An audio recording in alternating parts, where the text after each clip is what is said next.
فيا عباد الله أوصي نفسي وإياكم بتقوى الله فقد فاز المتقون فلا تموتن إلا وأنتم مسلمون فقال تعالى يا أيها الذين آمنوا اتقوا الله حق تقاته ولا تموتن إلا وأنتم مسلمون.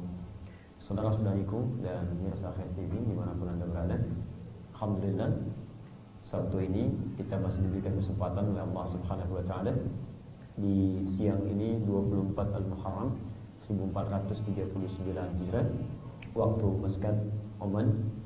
Dari sekian hamba Allah yang tengah beraktivitas, kita masih diberikan kesempatan luang untuk belajar. Saya bermohon pada Allah Subhanahu wa taala semoga seluruh upaya kita untuk belajar di KBRI ini khususnya diterima oleh Allah Subhanahu wa taala sebagai bagian dari ibadah terbaik kita.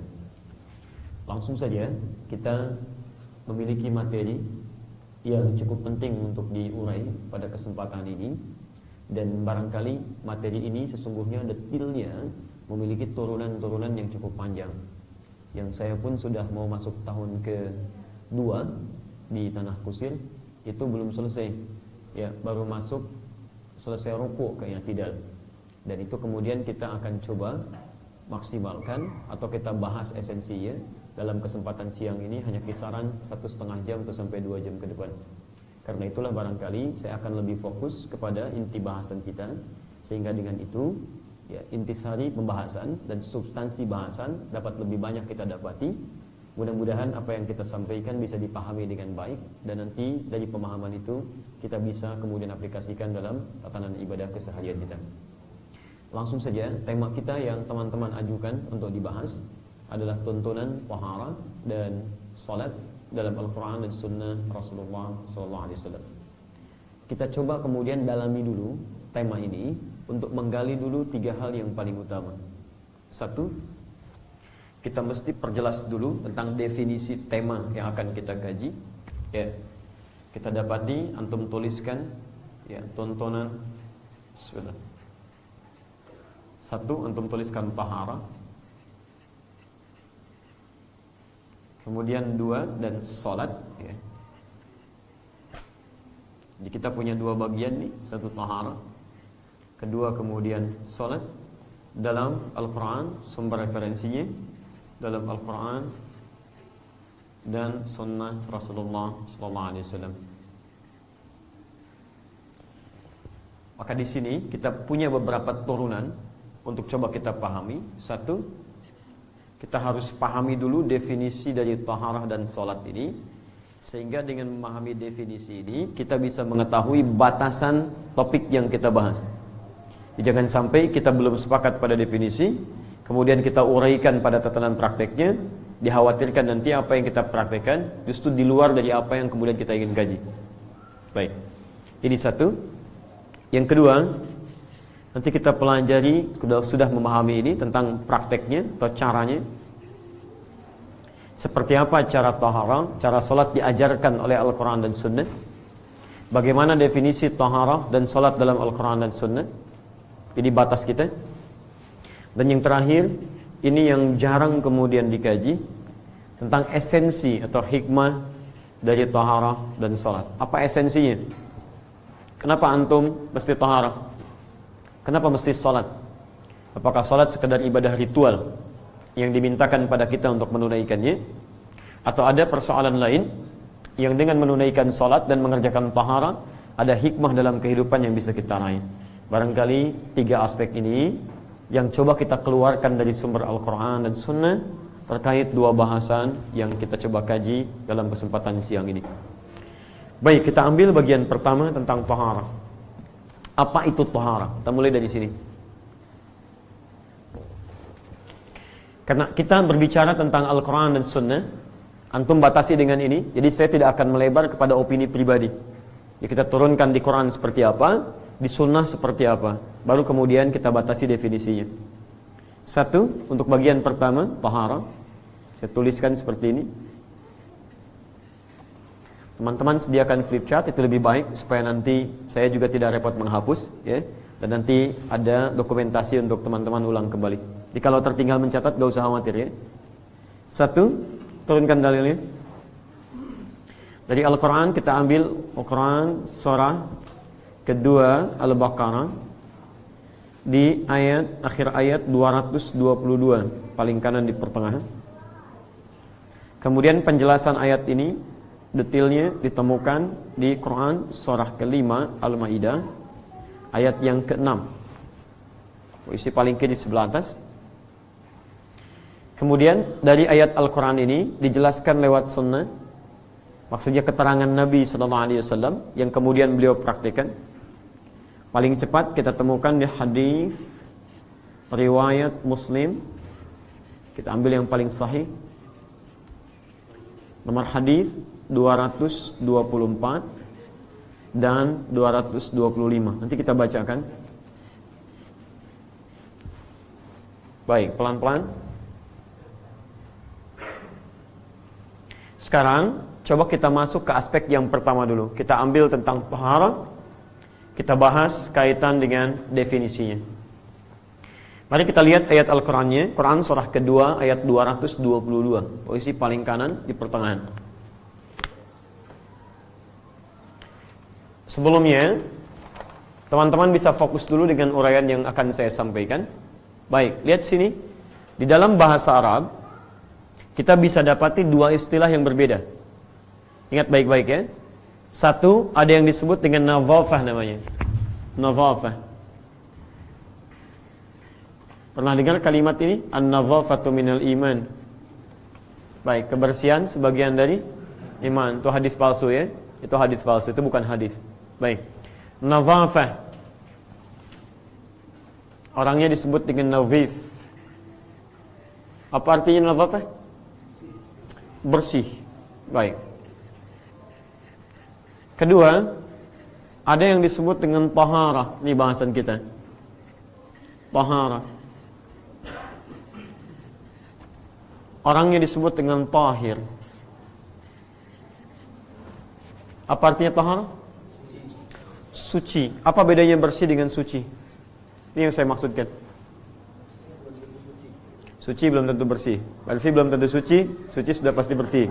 Wah, itu paling gampang ya. Baik. Baik, sama kayak tes kemarin. Apa itu ikhlas? Ikhlas itu ridho. Apa itu ridho? Ridho itu ikhlas ya. Masya Allah. Baik. Sekarang perhatikan baik-baik. Ya, kalau saya pakai pakaian ini bersih, ya bajunya bersih, ya, luarnya bersih. Itu orang Arab menyebutnya nadhif. Thawb nadhif. Itu nadhafah, bersih luarnya. Tapi belum tentu isinya.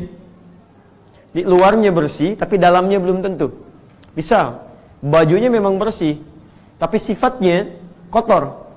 Pakai jas, pakai dasi, pakai kemeja, Masya Allah, bajunya bagus, celananya bagus, kemudian juga sepatunya pentopel, cuman maaf, pencuri. Dia nyuri juga misalnya. Ya, kata-katanya kotor dan sebagainya. Itu luarnya nadhif, tapi dalamnya belum tentu suci. Contoh, misal, hewan apa yang disebut najis? Misal ya, baik. Ada orang misalnya memandikan hewan tadi, kemudian disisir rapi sampai bersih kelihatannya. Hewannya bersih tidak? Bersih. Suci tidak? Tidak. Makanya orang Arab katakan al-khinziru nadhifun walakinnahu ghairu tahir. Ya, babi itu bisa bersih tapi dia tetap tidak menjadikannya suci. Paham ya? Kalau kemudian kita ingin jadikan luarnya bersih, dalamnya suci. Antum tampilan bagus, bersih, ya badannya bersih, kotoran hilang. Saat yang bersamaan, maaf, hatinya juga baik. Pikirannya bersih, hatinya baik, keadaannya baik, sehingga dari kondisi yang baik itu terpancarlah kebaikan-kebaikan dalam elemen tubuh kita. Maka kalimatnya dirubah dari kata nadhafah menjadi taharah. Ini. Orangnya kalau sudah bersih disebut tahir. Jadi kalau ada yang bernama Tahir, Bapak Tahir, misal, ya, itu artinya orang yang selalu berpenampilan bersih, tapi juga punya sifat baik dalam kehidupannya. Ya, misal ada namanya Erik Tahir, misalkan, misal saja, atau misalnya Asep Tahir, ya, misal saja, perempuannya Tahira, laki-lakinya Tahir. Itu artinya orang yang berusaha menampilkan kebaikan-kebaikan dari sisi luar dan juga memiliki nilai-nilai baik dari sisi dalam. Jelas? Baik. Jadi kalau sudah baik, maka pribadinya disebut dengan tahir. Orang yang selalu berusaha terus. Dia sadar bahwa dirinya bukan sempurna, tapi selalu berusaha menjadikan tampilan luarnya bersih, dalamnya suci. Maka orang Arab merubah kalimatnya dari tahir menjadi mutatahhir. Dia ada tahir, ada mutatahhir, itu beda. Mutatahhir. Baik, teman-teman, fokus mutatahhir, orang yang berusaha. Kalau ini sudah suci, kalau ini berusaha untuk selalu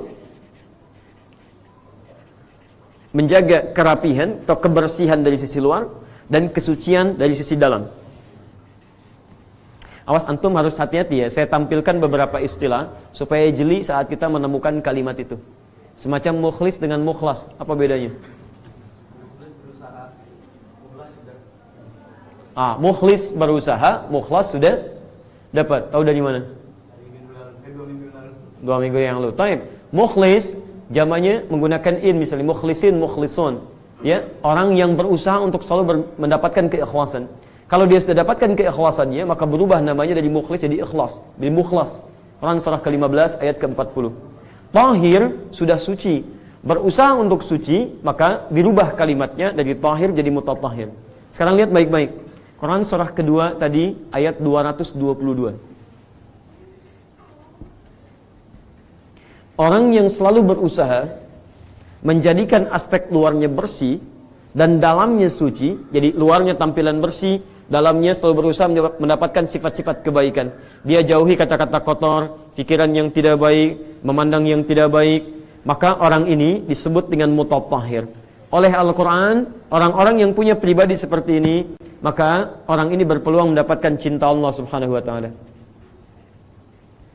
Perhatikan baik-baik ayatnya. Innallaha, ujung ayatnya, yuhibbut tawwabina wa yuhibbul mutatahhirin. Allah mencintai orang-orang yang berusaha untuk selalu bertobat dari kesalahan dan menjaga diri dari perbuatan-perbuatan yang kotor. Mutatahhirin. Di tampilannya selalu menampilkan yang bersih-bersih, dan dalam dirinya pun selalu menjaga dari yang kotor-kotor. Itu jamak dari kata mutatahhir. Kalau sudah berusaha sampai jadi kebiasaan dalam dirinya, maka berubah namanya menjadi tahir. Dapat cinta Allah, berubah dia dari mutatahhir menjadi tahir. Paham? Baik.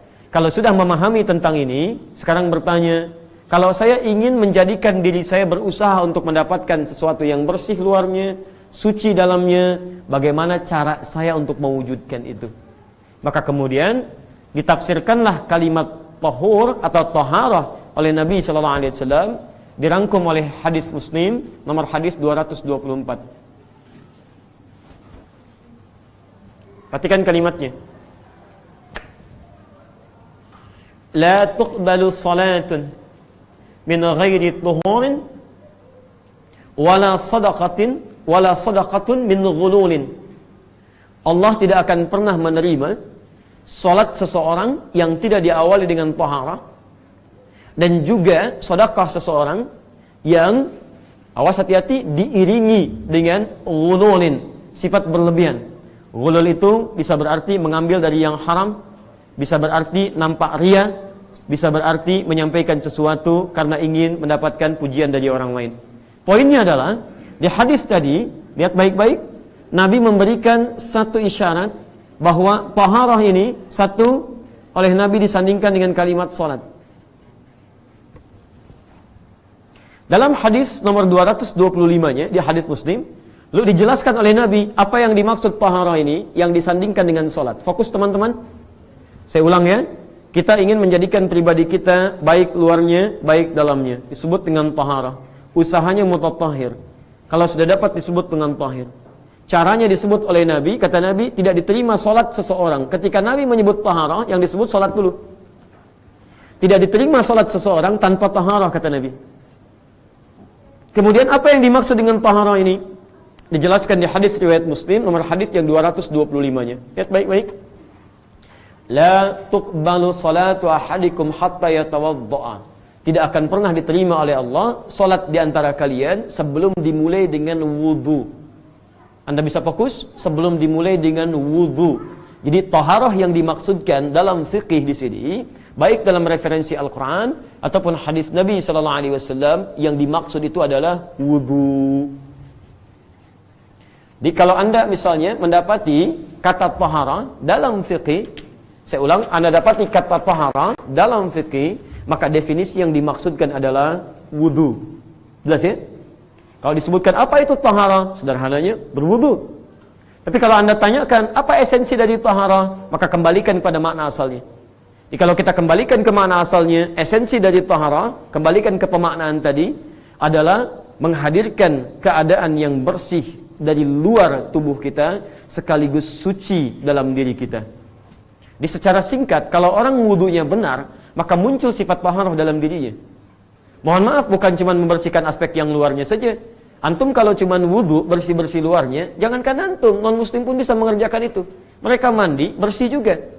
Tapi ada perbedaan antara orang wudu dengan orang yang tidak wudu.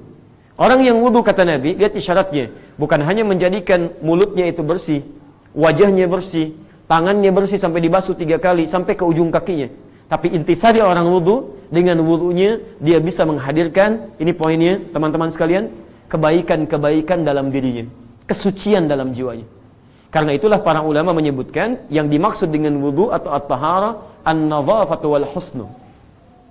An-nadhafatu wal husnu. An-nadhafah menunjuk pada kebersihan luar.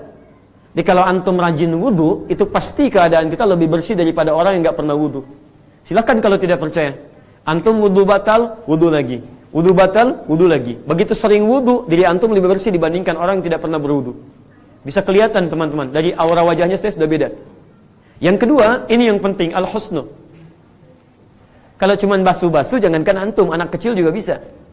Ya, tapi perbedaan antara orang yang wudunya benar dan yang belum benar dalam wudunya, maka dengan wudu itu menghasilkan sifat husnun. Husnun itu biasanya, kalau menggunakan kalimat husnun, itu lebih kepada sifat yang hadir dalam diri kita. Bukan sifat yang tampak dari luar, dari dalam diri. Kemudian, sifat-sifat dalam diri itu disalurkan lewat anggota tubuh kita sehingga jadi perilaku. Misal, maaf, karena punya sifat yang suci tadi dalam dirinya sehingga tidak punya nilai-nilai kotor dalam hatinya, maka yang muncul yang baik-baik. Orang mencela karena dia tidak punya kosakata celaan, yang keluar yang baik-baik. Ya, matanya menatap dengan baik, kalimat lisannya jadi senyuman, tangannya bisa memberi dengan yang baik, kakinya tidak melangkah pada maksiat. Karena itulah kata Nabi SAW, orang-orang yang wudunya benar itu di akhirat nanti diberikan pancaran cahaya saat dia dibangkitkan. Fatud'a ummati yaumal qiyamati ghurran muhajjalin, akan dipanggil umatku di hari akhirat nanti dengan tubuh yang sangat bercahaya, min atharil wudu, dari bekas wudunya. Nah, kata para ulama, cahaya di akhirat itu, lihat baik-baik, min atharil wudu, dari bekas wudunya. Athar itu bukan air yang menempel, itu keliru. Athar itu kalau bahasa kita jejak yang diikuti.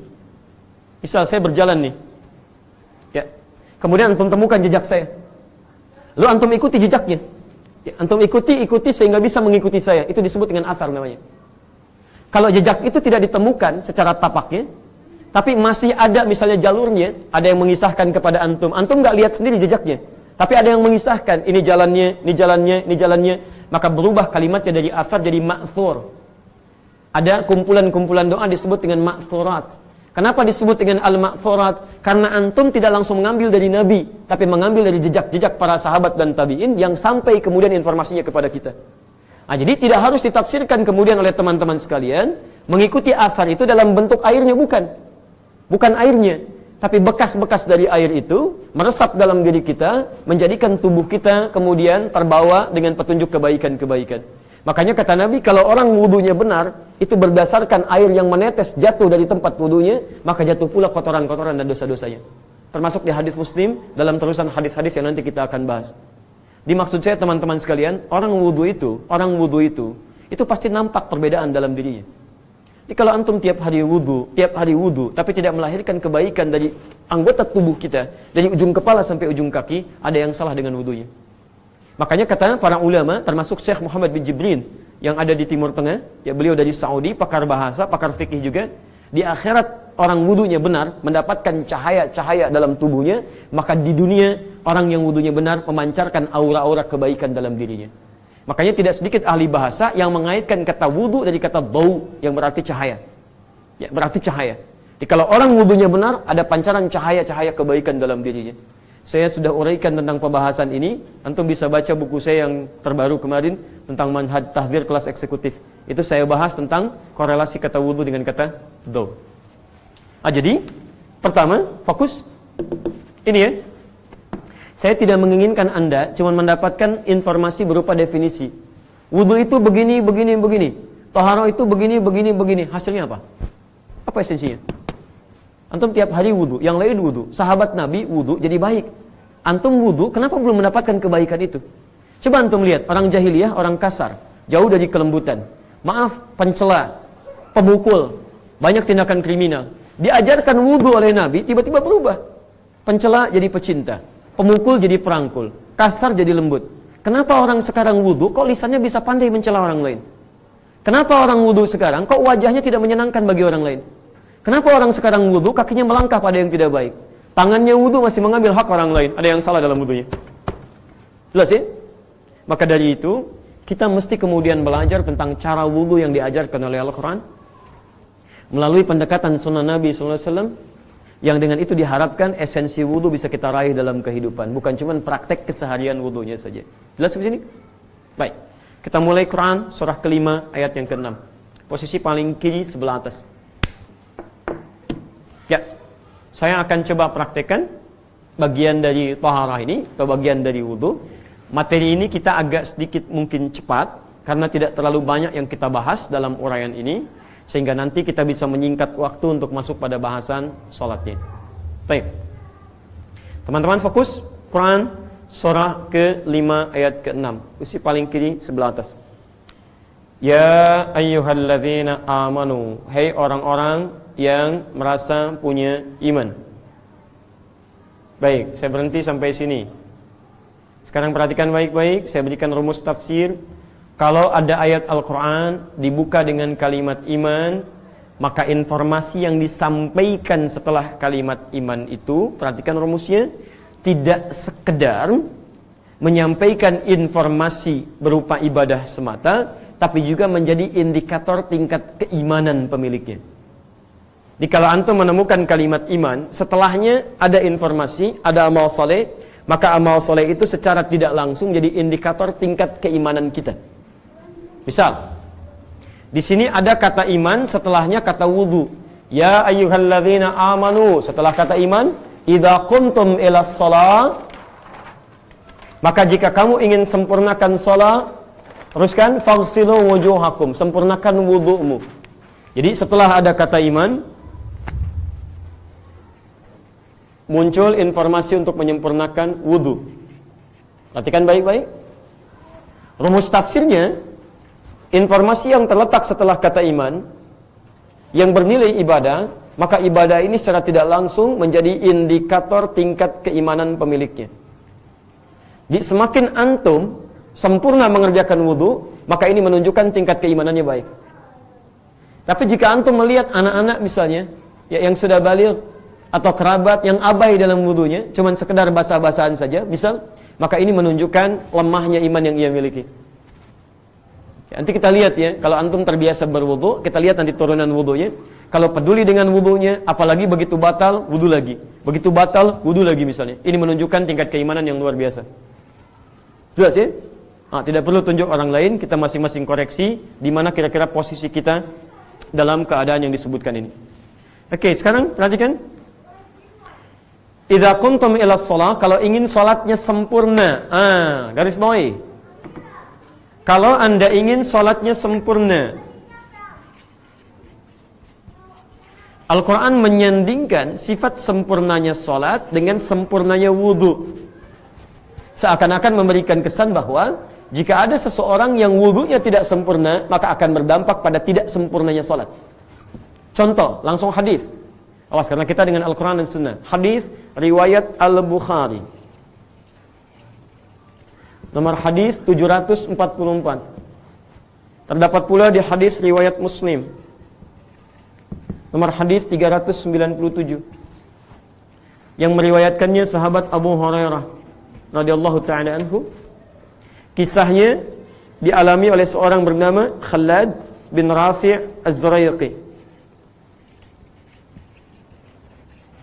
Kalau ingin bahas kisahnya lebih dalam, ada di Subulus Salam di jilid yang kedua, halaman 31, posisi paling kanan sebelah atas.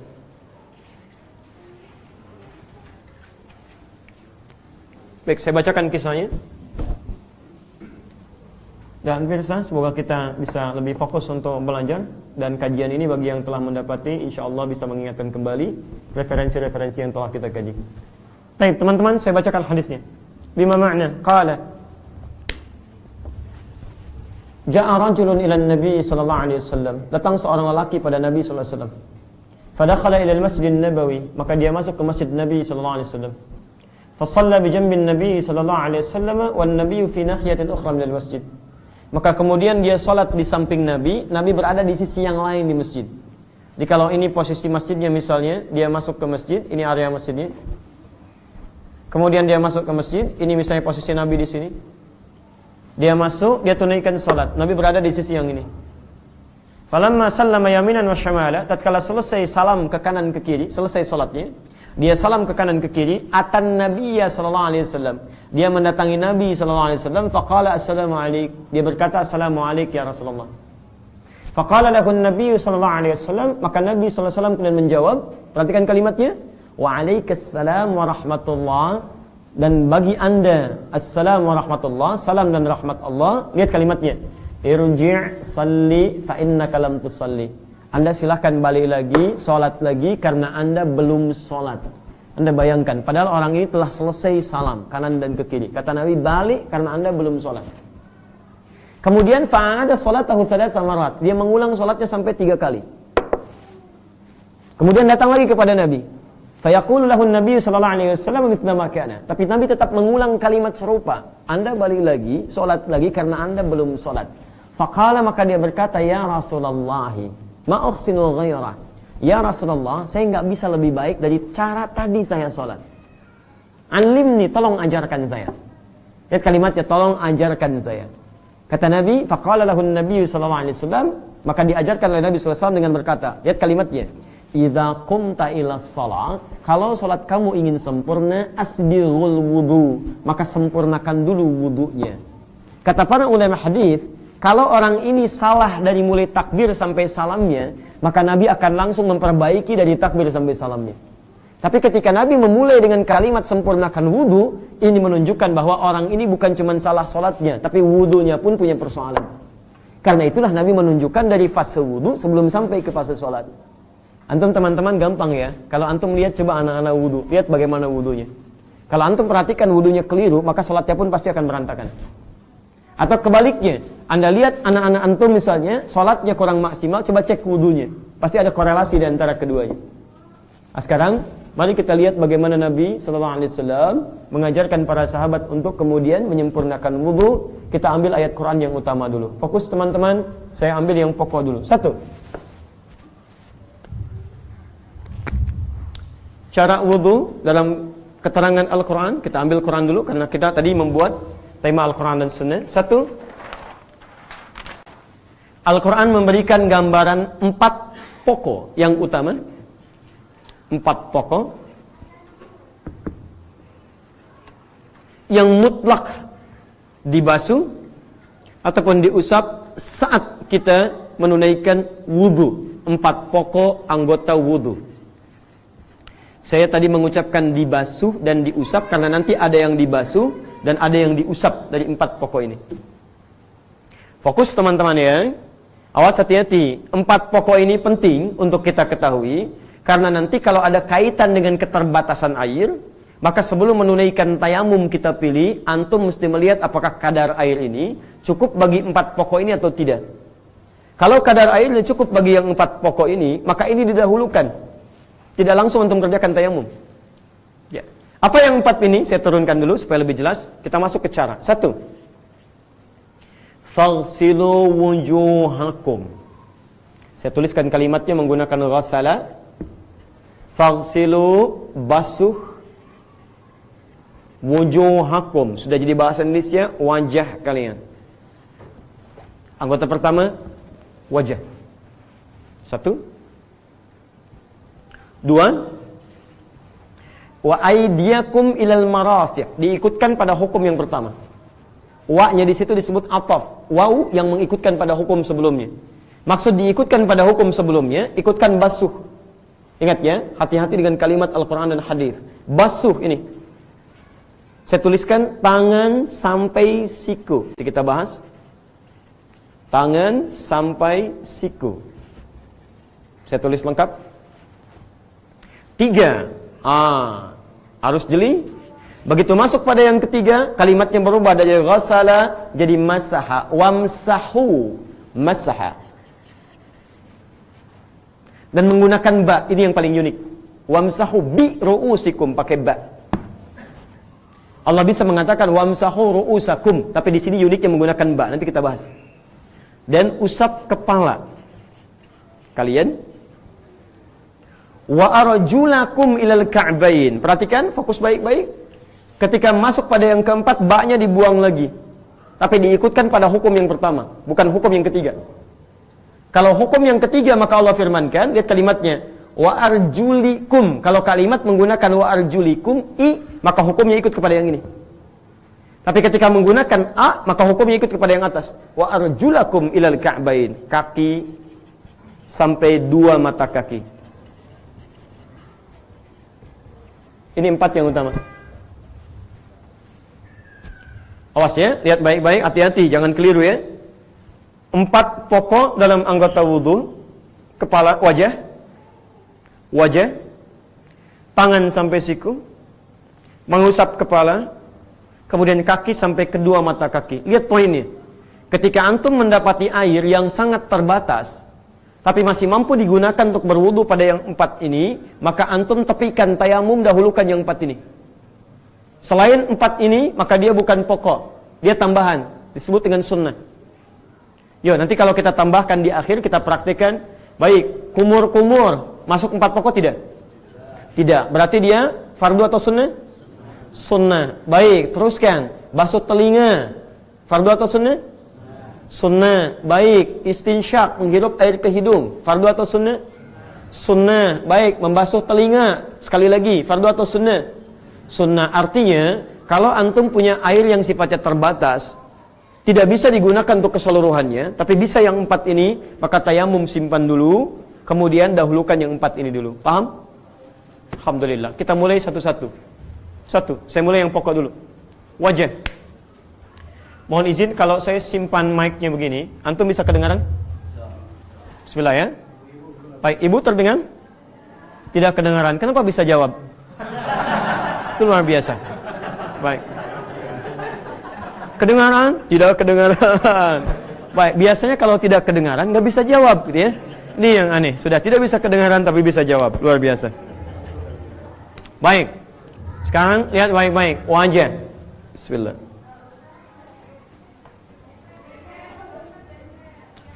Geser, sekarang tidak kelihatan. Baik, sayanya bergeser atau kamera yang bergeser? Kameranya, baik. Sekarang sudah kelihatan? Alhamdulillah. Baik pemirsa, ya menyesuaikan lah ya. Bismillah. Sekarang lihat baik-baik. Pertama wajah, ya teman-teman fokus wajah. Mana batas wajah bagi kita? Saya kemudian atau saya buka sekaligus pecinya. Lihat baik-baik batas wajah ini dari kening. Ya. Kemudian kita teruskan samping kanan kiri bagian depan, tampak depan ini. Maaf, yang ada janggut termasuk masuk bagian dagu, termasuk janggutnya. Yang tidak ada janggut jangan memaksa untuk punya janggut. Ingat baik-baik, karena sunnah dari janggut itu adalah merawat bagi yang punya janggut, bukan menumbuhkan janggut. Jadi kalau antum ada janggut, silahkan rawat sehingga tampil dengan rapi. Merawat itu artinya bisa membiarkan dia terurai tapi tetap dijaga, atau bisa merapikan kalau janggut antum tampil kemudian tumbuh tapi tidak baik dalam tumbuhnya. Misal silahkan antum bisa rapikan sekedar dengan kadar yang bisa dengan itu semua terjaga kerapian dan kebaikannya. Tapi kalau antum tidak punya janggut, maka jangan memaksakan yang para ikhwan untuk kemudian menumbuhkan janggutnya. Ya, antum cari timun, cari arang, gosok-gosok misalnya ya. Nah, itu bukan solusi, bukan solusi. Baik, sekarang lihat baik-baik. Ini depan sudah, sekarang bagian tampak belakang. Perhatikan. Mohon maaf, mudah-mudahan saya coba sekuat mungkin saya bisa bersuara. depan ini, ya lihat baik-baik tampak depan, ini termasuk mata, ke sini, ke janggut, juga lihat bagian bawah telinga yang di sini. Jelas ya? Jadi depan ini, kemudian masuk ke sini, juga bagian bawah telinga yang di sini. Terang ya? Paham? Baik, sekarang perhatikan bagaimana cara kemudian membasuh wajah. Teman-teman sekalian, lihat baik-baik. Ghasala di ayat yang pertama, kalimatnya menggunakan kata ghasala. Ghasala itu artinya membasuh. Membasuh kalau digunakan kata ghasala, itu artinya mengambil airnya dan ditumpahkan di tempat yang akan dibasuh. Jadi bukan dibuang dulu lalu membasuh, tapi ambil airnya tumpahkan di tempat yang akan dibasuh. Contoh, kita ambil contoh misalnya dan kita coba undang dulu kawan kita, Pak Awaludin, untuk membantu kami untuk mempraktikkan. Baik ya, ini beliau selalu berada di posisi sebelah kanan, jadi lebih mudah kemudian untuk minta bantuan. Boleh pinjam untuk tangan, bisa memegang mic-nya. Lebih bawah, ini jadi keran ya. Baik. Misal kita dalam hal berwudu, sumber air atau tempat menampung air itu ada 3 jenis umumnya. Pertama, seperti keran ini yang bisa diatur, contoh seperti ini. Yang kedua, kita menggunakan bejana, semisal gayung, ya, atau misalnya dalam keadaan darurat ada semisal gelas ini yang diisi oleh air. Yang ketiga, air yang memang alami mengalir seperti air sungai dan semacamnya, atau air laut. Itu kita simpan bagian ketiga, kita fokus pada 2 hal ini. Perhatikan kaidahnya. Kaidah Quran menyebutkan wala tusrifu, innallaha la yuhibbul musrifin. Jangan berlebihan, karena Allah nggak suka orang yang berlebihan. Maka dari itu, saat kita akan gunakan keran, mohon izin ya, antum mohon sebesar-besarnya. Ini bagian dari sunnah Nabi, bahkan petunjuk Al-Quran. Jangan biarkan antum buka keran seluas-luasnya, sehingga mohon maaf, air yang tidak antum gunakan dalam hal wudu bisa bertaburan dan berhamburan tanpa antum gunakan. Jelas ya? Bahkan Nabi pun sangat berhemat dalam menggunakan air wudunya. Bagaimana caranya? Bisa antum kecilkan dari awal, atau bisa antum buka, ambil airnya, begitu sudah merasa misalnya agak banyak, antum kemudian tutup, lalu antum mulai tumpahkan di wajah. Ambil air, tumpahkan di wajah, gini. Jelas sampai sini? Baik, kalau sudah jelas, saya detilkan. Lihat baik-baik, kita pakai slow motion sedikit. Ambil, tumpahkan di wajah. Sekarang perhatikan telunjuk dengan jempol. Mata, ujung, baik ujung depan ataupun ujung belakang, di bagian dari wajah. Akan lebih baik kalau antum fungsikan telunjuk ini, index finger, untuk bisa membersihkan sudut-sudut mata begini. Jadi begitu antum gunakan misalnya, kemudian air ditumpahkan ke sini, maka bagian telunjuk ini kita gunakan untuk menyapu kotoran yang ada di sini. Paham sampai sini? Baik, jika wudunya barangkali ini bisa digunakan, maka subuh insya Allah kita tidak terlampau mendapati kantuk yang berlebihan. Baik, adapun posisi mata dibuka atau ditutup, itu tidak ada tuntunan spesifik. Ini menunjukkan lebih fleksibel. Antum tertutup tidak ada masalah, dibuka tidak ada masalah. Walaupun sebagian ulama mengatakan dibuka lebih baik daripada ditutup, karena kotoran-kotoran di mata bisa terbantu keluar. Kemudian yang kedua, jempol. Lihat, ini sudah seperti ini. Jempolnya kemudian membasuh bagian belakang di sini. Jelas? Ambil airnya, tumpahkan di wajah. Kemudian seperti ini, basuh sudutnya. Kemudian bagian belakang kita bisa basuh dengan jempolnya di sini. Terakhir, antum yang punya janggut misalnya bisa diselai seperti ini. Jelas ya? Berapa kali? Kalau tidak tahu, nggak usah pelan-pelan, cukup keras saja katakan. Kalau tidak tahu, katakan. Baik. Berapa kali? 1 cukup. Baik. 1 cukup bagi yang belum mampu. Nah, sekarang lihat sini, teman-teman. Ya, mampu 2, gitu kan? Mampu lagi 3. Tapi kemampuannya diikat dengan syarat. Tidak sekedar antum mampu 2 kali dalam berwudu. Kita bicara wudu, bukan bab yang lain. Ya, jadi fokus teman-teman. Tenang aja Bu ya, saya nggak akan bergeser kepada yang tidak penting. Lihat sini. Jadi lihat, kemampuan untuk menambah 2 atau 3 dalam bab wudu itu diikat juga dengan ketentuan lain. Syarat ketentuan berlaku. Apa di antara syarat ketentuannya? Lihat baik-baik. Kalimat membasuh atau mengusap dalam wudu 3 kali itu, ini kalimat isyarat untuk menunjukkan bila basuhan pertama kita rasakan belum cukup untuk rata membasuh anggota wudu. Jadi kalau antum sudah menggunakan basuhan pertama misal, kemudian kita basuhkan di wajah, antum merasa cukup terbasuh keseluruhannya, maka antum bisa cukupkan dengan satu bagian. Misal, saya bagian yang lainnya belum, merasakan belum sempurna, ambil lagi, kemudian yang kedua ratakan ke yang belum dibasuh. Baik, luaskan cahayanya. Bagian ketiga, antum sempurnakan lagi misalnya keseluruhannya. Kalau sudah 3 kali juga belum merasa maksimal, maka perlu dipertanyakan antum wudunya bagaimana? Karena kata Nabi, "Faman zada faqad asa Abul Qasim." Siapa yang lebih daripada 3, maka dia sudah berlebihan dalam berwudu. Dia bermaksiat kepada Nabi. Ya cukup 3 kali untuk menyempurnakan dan meratakan. Makanya kalau antum wudu pakai air terbatas, seperti saya punya air begini. Ini ukuran begini sebetulnya cukup untuk kita wudu selesai. Ini tidak kurang ini. Tidak kurang. Jadi kalau antum gunakan dengan benar, misal ambil, kemudian antum basuh wajahnya, ratakan dengan baik, sekali cukup, belum cukup 2 kali, ambil untuk selanjutnya sampai dengan ke ujung kaki. Insya Allah ini cukup. Paham ya? Halo, paham? Baik. 2. Pelan-pelan. Tahan sebentar. 2. Wajah sudah kita sebutkan. Nanti kalau saya berhenti di sesi sampai ke ujung kaki, baru kemudian kita tutup sebentar. Bila ada pertanyaan di bab ini kita selesaikan, sehingga saat pindah kepada bab berikutnya kita sudah menuntaskan bagian pertama ini. Sepakat sampai sini? Akan tinggal sepakat saja ya. Saya akan yang nerangkan, saya tulis, saya bolak-balik. Cuman antum sedikit pegang mic lah ya. Teruskan. 2. Masih ikut pada hukum yang kedua. Perhatikan, tangan sampai siku diikutkan pada hukum ghassalah. Mana batasan tangan? Mas Awaludin, mana batasan tangan? Ya, coba tunjukkan begini. Tangan itu mana batasnya? Dari mana? Dari ujung sampai sini. Baik, lihat baik-baik. Kita kenali dulu bagian kita. Saya mau tunjukkan teman-teman, Al-Quran dan hadis itu termasuk Masya Allah referensi yang paling detil dalam menyebutkan sesuatu. Kalau disebutkan tangan, bahasa Arabnya yad namanya, yadun, yad, tangan.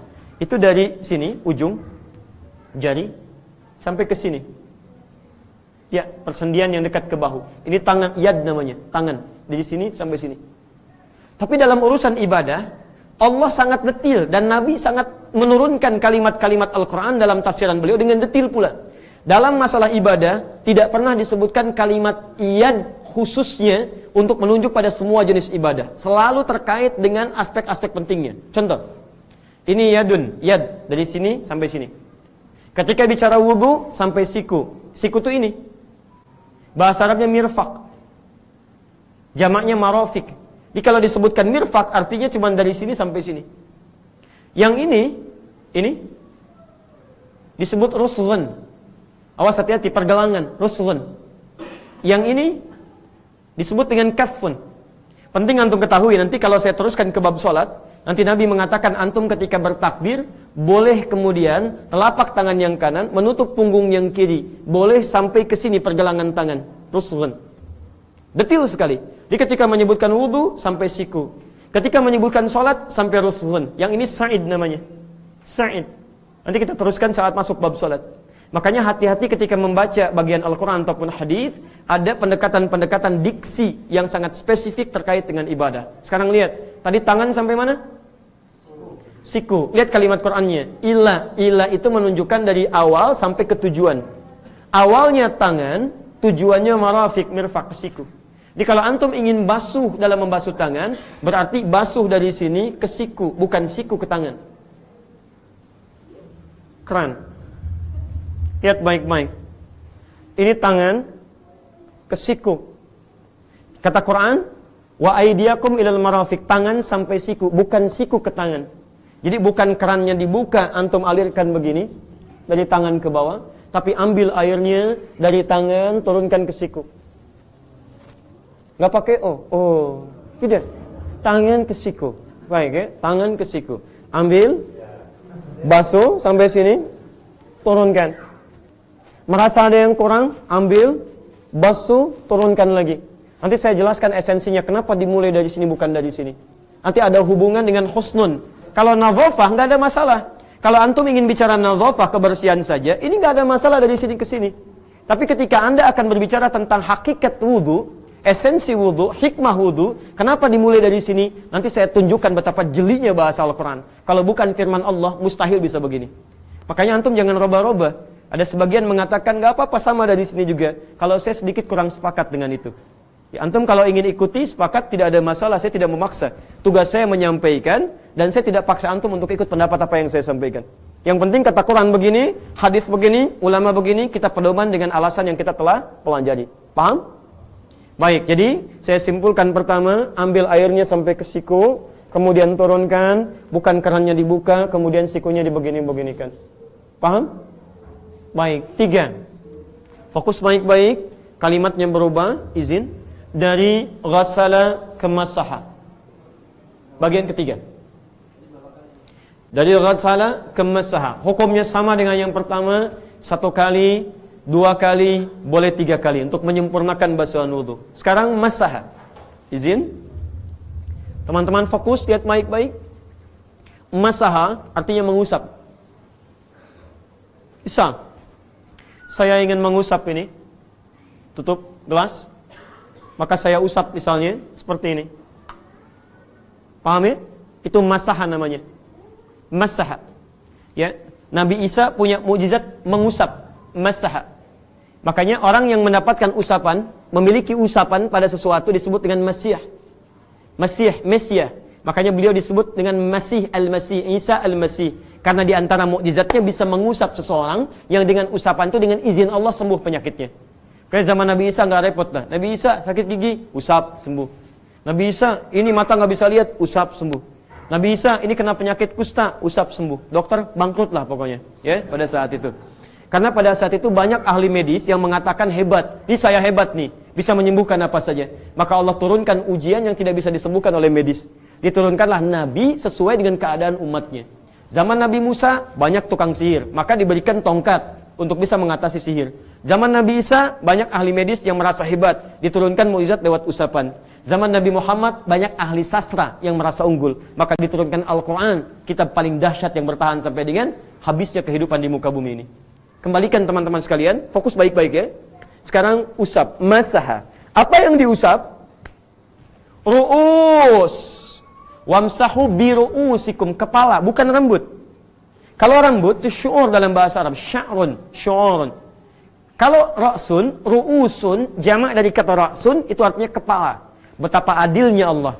Kalau disebutkan rambut, maka sulit bagi yang tidak punya rambut untuk bisa membasuh bagian kepalanya. Maka adil di sini disebutkan kepalanya, karena mustahil ada orang wudu gak punya kepala. Mustahil. Nah, sekarang lihat. Ya, Nah, sekarang perhatikan baik-baik teman-teman. Yang disebutkan bukan ghassala tapi masaha. Apa bedanya? Saya ambil air, masaha. Usap, artinya buang dulu airnya. Jelas ya? Jadi sehingga tersisa bagian-bagian yang tipisnya, tidak terlampau banyak. Ya, ambil begini, kemudian tumpahkan seperti ini, baru kita usapkan bagian kepala. Kalau kalimatnya ghassala, maka ambil airnya, tumpahkan di kepalanya. Jelas ya? Perhatikan detailnya bahasa Quran. Kalau Quran menggunakan kata ghassala, bukan cuma kepala yang basah, antum bisa cebrak sampai ke sini. Tahu cebrak ya? Itu sedikit bahasa campuran. Baik, lihat, becek, basah ya, sampai mengalir ke bawah-bawah. Tumpahkan, usapkan. Yang menarik ini yang paling hebat. Kenapa menggunakan ba? Kenapa menggunakan ba? Karena tidak mungkin menggunakan ta, ya. Nanti bisa wamsahu tiruusikum. Tidak, ba, ya ba. Ya, kita kembalikan. Ba ini dalam bahasa Arab punya 14 fungsi. Ya, kemarin saya sebutkan 2 fungsi waktu kita kajian pertama, ya, di hari Jumat siang itu. Ada 14 makna dalam bahasa Arab. Antum temukan bisa dalam kitab namanya Mughnil Labib an Kutubil A'arib. Karya Ibnu Hisham Al-Ansari, Mughnil Labib. Jangan duduk dulu. Pegang keran. InsyaAllah pahalanya banyak ya. Tidak cukup dengan amin, pegang dulu. Hadisnya sahih, di hadis Muslim hadis 1893. Man dalla ala khairin falahu ajruhu mithla ajri fa'ili min ghairi an yankusa min syai'. Siapa yang menunjukkan pada kebaikan, memfasilitasi pada kebaikan, dia dapat pahala yang sama dengan yang mengerjakan tanpa dikurangi sedikit pun. Jadi kalau beliau tunjukkan, terus kita praktekkan, setiap yang wudu dengan benar, dengan praktek seperti ini, maka insya Allah beliau pun dapat pahalanya. Ya, baik. Sebentar, kita kurangi dulu ya.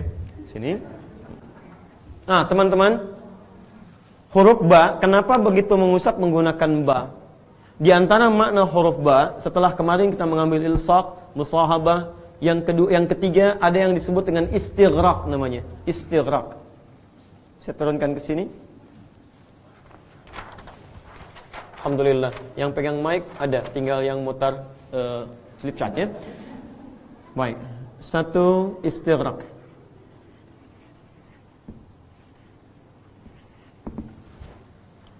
Kedua, bisa menunjukkan makna tab'id, lit-tab'id. Yang kedua ini dibagi dua lagi, ini satu, ini yang keduanya.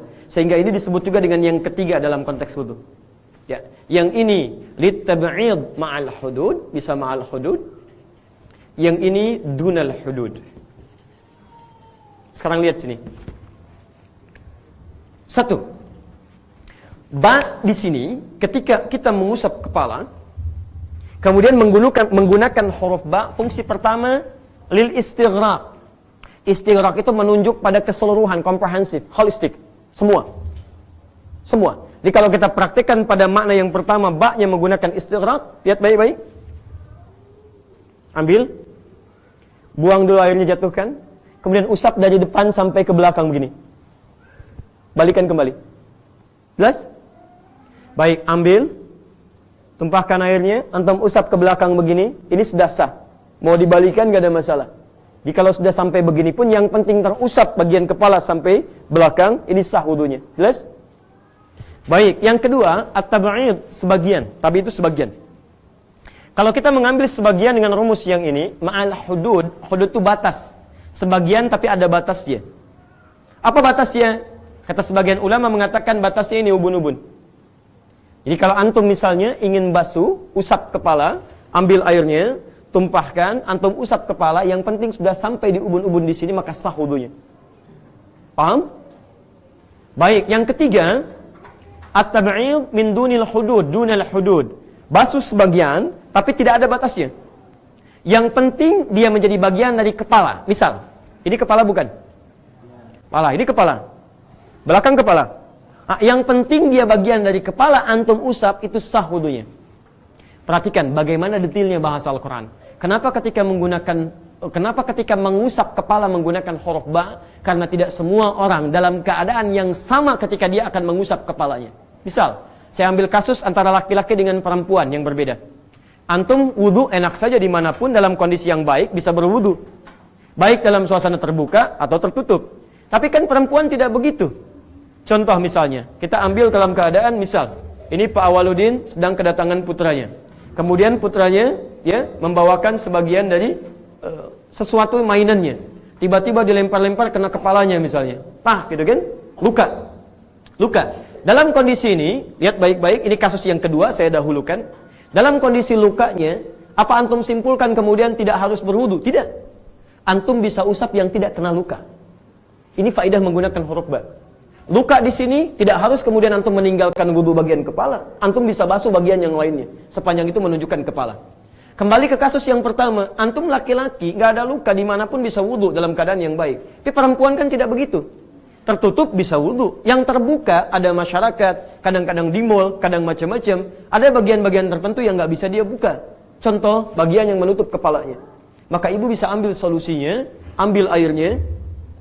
Kemudian antum bisa tumpahkan sebagian, antum bisa usapkan pada bagian yang menjadi bagian dari kepala.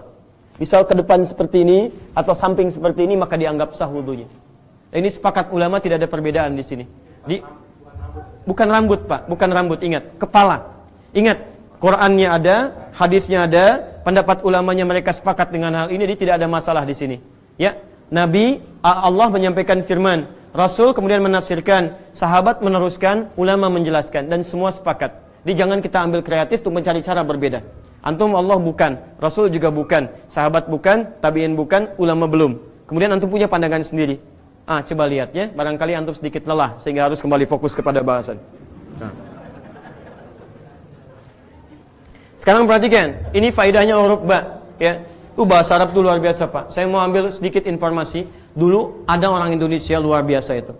Ahli fikih. Itu dia ngambil S3 di Mesir, Al-Azhar. Apa topiknya? Hanya membahas huruf ba saja dalam Quran surah kelima Al-Maidah ayat yang ke-6. Dia bahas huruf ba, dapat doktor S3, PhD. Silakan antum, masih banyak, ada huruf ta, ada huruf fa, sampai huruf ya. Nah, kalau mau sempurnakan. Terakhir. Izin. Baik, sudah? Wajah sudah? Kemudian tangan sampai siku sudah? Baik. Kemudian setelah itu kepala sudah, jadi saya tutup kembali. Nah, sekarang yang keempat, pokok yang keempat, ingat kaki. Mana batasan kaki? Batasan kaki mana? Baik ya, sehat berarti. Alhamdulillah. Baik, dari sini bawah telapak sampai ke sini kaki. Kalau antum ingin batasi sampai ke sini, maka ini lutut namanya. Lutut ini. Ya, apa bahasa Arabnya lutut? Rukbah. Rukbatai 2, rukbah 1. Harus kenal ya. Kepala ulang mana?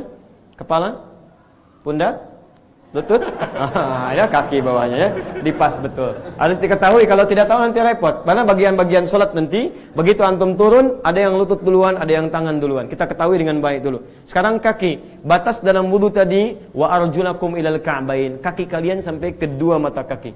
Cuman sampai sini. Sekarang saya praktekkan, mohon izin, lihat baik-baik. Ketika menyebutkan ke dua mata kaki, menggunakan kaki, maka lihat ayatnya. Ayatnya kembali menggunakan fathah, arjulakum. Kalau arjulikum ikutnya ke sini. Kalau arjulakum ikutnya ke sini. Gosala. Masih ingat? Airnya ditumpahkan atau airnya ditampung dibasuhkan?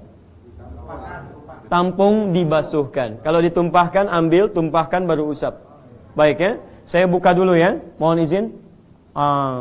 Oke, buka dari kiri. Kita pakai dari kanan. Buka dari kiri. Jadi saya harus buka dua-duanya. Sekarang perhatikan baik-baik ya. Saya mau basuh kaki sampai ke mata kaki. Lihat baik-baik. Dan di sini ada orang punya banyak masalah. Bahkan ada yang diancam oleh Nabi dengan sangat tegas sekali. Bila sengaja dia membasuh kaki, meninggalkan kotoran-kotoran tertentu, maka ada siksaan spesial untuk orang semacam ini. Awas hati-hati ya. Lihat baik-baik. Biasanya saya suka bagi 3 bagian. Ambil airnya. Ya, ini kalau keran terlampau tinggi, boleh kita agak sedikit begini ya. Kalau kerannya agak sedikit rendah, nah itu lebih enak lagi. Teman-teman, kita bisa angkat dulu begini. Kemudian kita mulai dengan bagian yang ini. Lihat baik-baik. Antum ketika masuk pada bagian yang ini, dahulukan bagian yang pertama ini, depan. Saya ulang. Ini ya. Mulai sela-sela. Ini. Masuk ke tumpahkan air di sini. Kemudian antum bisa sela-sela menggunakan kelingking di sini. Jelas ya? Ustaz, kenapa kelingking? Nah, kalau jempol kebesaran, gitulah ya. Jadi kadang-kadang suka orang banyak tanya yang tidak penting ya. Tinggalkan itu. Kemudian yang kedua, lihat sini. Lihat. Ini sudah selesai. Maka hati-hati dengan kotoran yang menempel di pojok-pojok ini. Kuku, khususnya jempol. Antum buka ini. Kemudian keluarkan dengan baik. Setelah selesai, ambil lagi airnya. Kemudian tumpahkan lagi. Kemudian basuh ke belakang. Ya, ini kadang-kadang kurang terbasuh. Ada sebagian sahabat yang pernah berwudu, kemudian dekat yang ininya dia tidak terbasuh, sehingga disuruh kembali berwudu oleh Nabi. Yang ketiga, ambil lagi air untuk meratakan keseluruhannya. Rapilah kita dari awal sampai akhirnya. Sudah? Boleh saya turunkan? Baik. Jadi, dari 3 bagian ini, antum bagi 3. Bagian depan, sampai dengan belakang, dan batasannya sampai dengan ke mata kakinya. Maka 3 ini yang kita upayakan untuk maksimal kita hadirkan dalam proses wudhu kita. Bisa dipahami? Sekarang lihat baik-baik. Lihat baik-baik. Fokus sebentar, nanti setelah ini kita buka untuk diskusi ya. Baik, tahan sebentar. Silahkan mas, mau di sini atau kembali? Jazakallah khair. Sekarang lihat baik-baik. Sebentar, saya mau selesaikan dulu sampai ke esensi ya. Perhatikan baik-baik, kita baru bahas yang pokok. Jika kadar air cukup untuk 4 yang ini, maka dahulukan ini. Dari mulai wajah, tangan sampai siku, usap bagian kepala, sampai ke kaki, sampai ke mata kaki. Gantian kanan dengan kiri. Kanan sempurnakan, baru kiri. Bukan ditukar kanan, kiri, kanan, kiri. Kanan sempurnakan, baru kemudian kiri. Nah, yang paling penting saya sampaikan, perhatikan betul, wudu kita ini bukan sekedar membasuh bagian luar. Kalau Anda hanya membasuh bagian luar, maka Anda hanya mengambil aspek yang pertama yang tadi kita bahas di awal, nadhafah. Cuman bersih. Kalau cuman bersih, jangankan muslim, non-muslim pun bisa meniru itu. Tapi ada aspek yang kedua, disebut dengan tahara, bawaannya disebut dengan husnun. Orang yang bisa membasuh dengan baik, maka tampil, kata Nabi, nilai-nilai kebaikan dalam dirinya. Kalau baiknya muncul, buruknya keluar. Makanya kata Nabi, bersamaan dengan orang membasuh, tumpah airnya, maka jatuhnya air itu sekaligus menumpahkan kotoran dan dosa dalam dirinya. Maka dari itu kata para ulama, lihat baik-baik ya. Setelah antum selesai wudu, saya sempurnakan, antum baca doa apa? Asyhadu an la ilaha illallah, kemudian asyhadu anna Muhammadar Rasulullah, kemudian Allahumma ij'alni minat tawwabin waj'alni minal mutatahhirin. Perhatikan baik-baik teman-teman. Lihat, fokus, lihat baik-baik. Allahumma ij'alni minat tawwabin. Kita terjemahkan. Ya Allah, mohon jadikan saya termasuk orang tawwabin, artinya orang taubat. Saya ulang ya, tawwabin itu orang taubat. Ya Allah, jadikan saya termasuk orang yang bertobat. Pertanyaan spesifik saya, hadis ini sahih dan sering kita bacakan. Pertanyaan spesifik saya, apa hubungan taubat dengan wudu? Antum kan baru wudu, tapi kenapa doanya baru taubat? Nah, ini yang ingin saya sampaikan. Orang kadang-kadang tidak bahas sampai ke kedalaman ini, sehingga wudunya kadang hanya sekedar basuh. Teman-teman, bukankah taubat itu pertama mengakui kesalahan yang kita lakukan? Kedua, menyesali kesalahan yang diperbuat. Dan ketiga, berjanji tidak mengulanginya lagi. Jadi ketika antum membasuh tangan misalnya, sebetulnya antum bertobat dari kesalahan tangan yang dikerjakan. Makanya kalau orang benar wudunya, begitu dia basuh tangannya, dia pernah akui dulu, coba ingat-ingat salah apa tangan sampai wudu ini. Sampai antum wudu pernah melakukan kesalahan apa tangan ini? Coba antum ingat-ingat. Setelah itu sesali. Dan berjanjilah kepada Allah ketika Allah tumpahkan kesalahan dan dosa di tangan ini lewat air wudu yang jatuh, berjanjilah kepada Allah bahwa tangan ini tidak akan menyentuh kesalahan yang semula pernah dikerjakan. Makanya mustahil ada orang wudu yang tangannya tadinya jahil, tiba-tiba jahil lagi, mustahil. Mustahil. Selesai wudu dia taubat, ya Allah saya tinggalkan itu semua. Makanya ketika dia tinggalkan dosa tangannya, dosa kakinya, dosa mulutnya saat kumur-kumur, antum saat kumur-kumur walaupun itu sunnah, itu bukan cuma mengeluarkan kotoran di mulut, tapi kotoran lisan itu yang berbahaya. Hati-hati. Jadi begitu kotoran lisan hilang, maka antum tidak akan punya kamus untuk mencela orang lain. Tidak ada menggibahkan orang lain.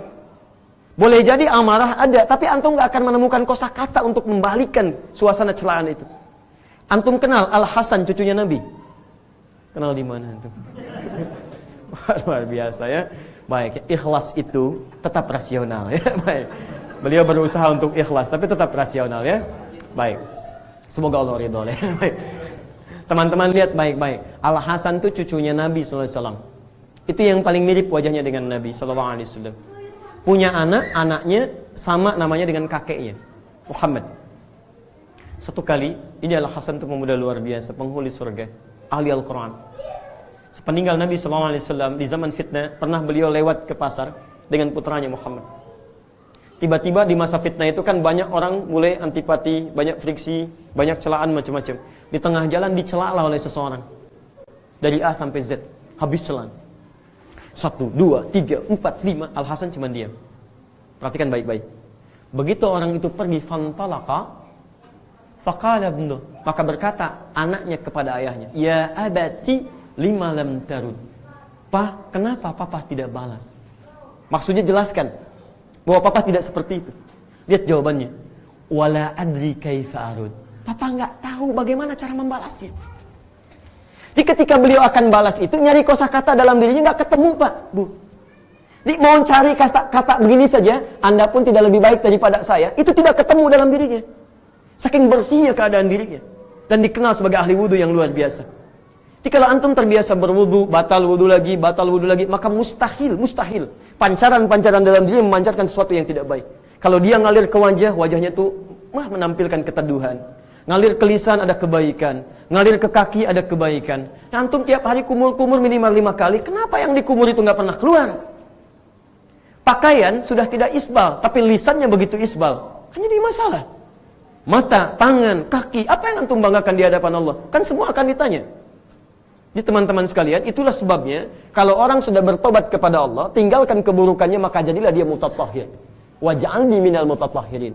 Kalau antum sudah tawwabin, jadi mutatahhirin, maka cinta Allah diturunkan kepada antum. Turunlah Quran surah kedua ayat 222 itu. Tadi yang kita tulis di awal. Innallaha yuhibbut tawwabina wa yuhibbul mutatahhirin. Kalau kita kaitkan ayat ini dengan ayat wudu, maka terjemah paling singkatnya adalah Allah mencintai orang wudu yang wudunya sempurna. Sempurna. Ya, jadi kesempurnaan itu tidak hanya terletak kepada fikih ya, tapi pendalaman dari segi hikmahnya. Dan hikmah itulah yang diajarkan ketika Nabi diutus. Quran surah kedua ayat 151, paling kanan sebelah bawah. Kama arsalna fikum rasulan minkum yatlu alaikum ayatina wa yuzakkikum wa yuallimukumul kitaba wal hikmah. Pada esensinya. Saya sangat tidak berkenan ya kalau kita belajar cuma jadi informasi. Dan kalau kita praktekkan cuma jadi teoritis yang dipraktekkan secara fikih, tidak. Ada akhlak yang membedakan kita dengan umat yang lainnya. Ya. Nah ini teman-teman, Quran surah kedua ayat 222. Ini korelasinya. Jadi inilah tautan sinergi antara ayat dengan hadis, Al-Quran dengan sunnah, terkait dengan praktek tahara, terkait dengan wudu. Kalau kita tambahkan dari awal secara maksimal, maka kita mulai dengan berniat karena Allah, niat amalan hati misalnya, dan kita ucapkan bismillah untuk menunjuk pada aspek ibadah.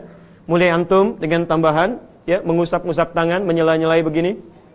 Kemudian setelah itu mulai dengan berkumur-kumur, ya, sambil kemudian kumur-kumur tamadmud sambil istinsyak.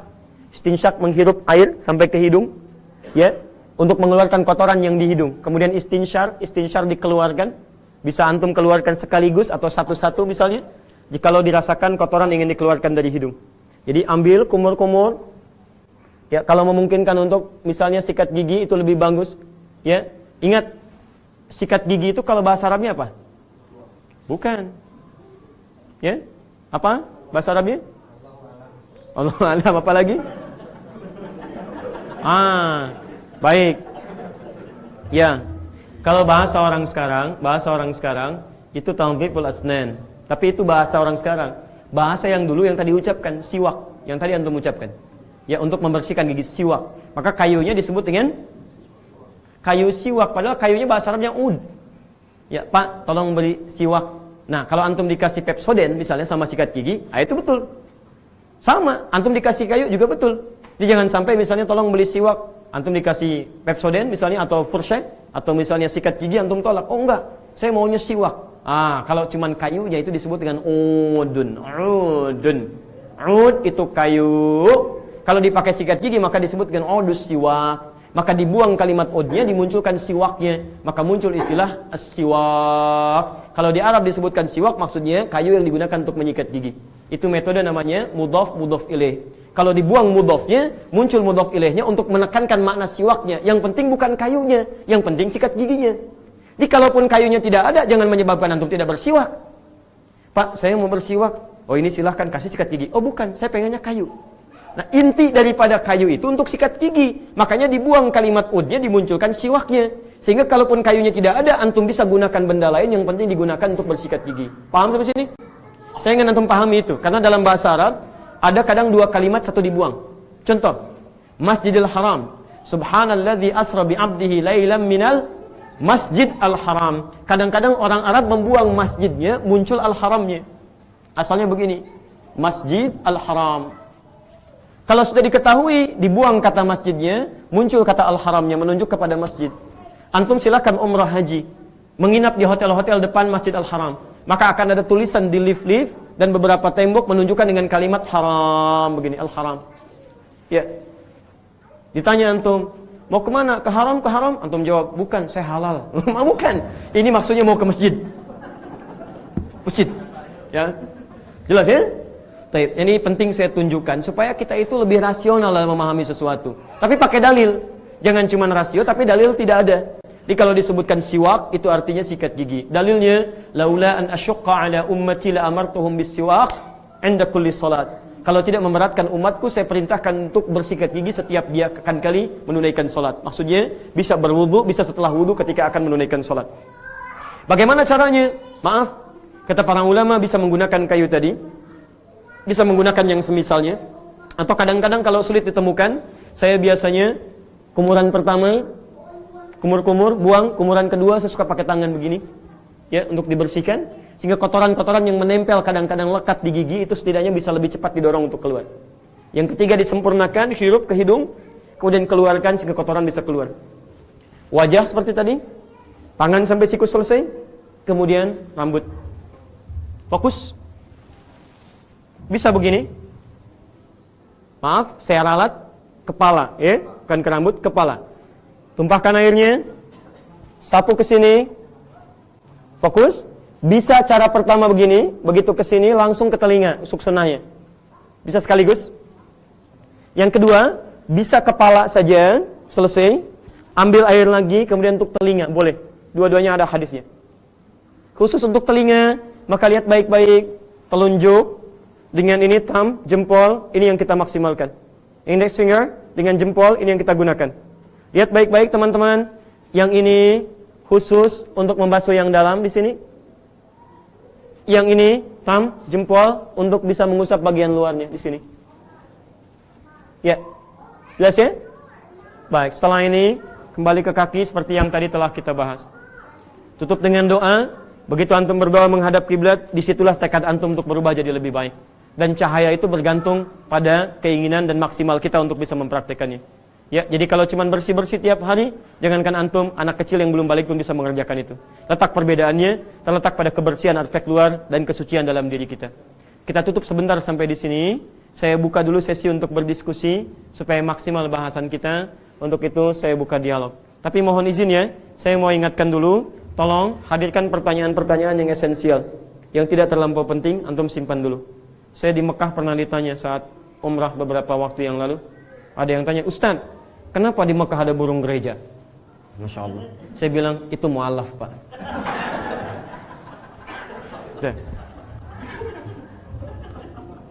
Ya, silakan. Bismillah. Jazakumullah khair.